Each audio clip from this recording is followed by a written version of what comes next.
গাড়ি সহ গাড়ি সহ পানিতে পড়ে গেছে। আপনার মায়ের বাঁচাইতে পারি নাই, আপনার নাতিনের বাঁচাইতে পারি নাই, আপনার বোনের বাঁচাইতে পারি নাই।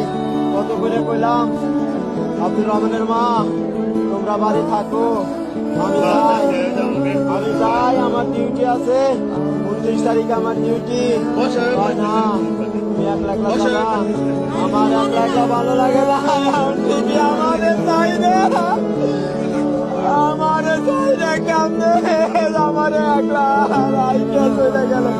আমারে কয় আব্দুর রহমানের বাপ তোমারে না দেখলে আমার ভালো লাগে না, আমি বাড়ি থাকবো না, তোমারে না দেখলে আমার একটু ভালো লাগে না, আমার অস্থির লাগে।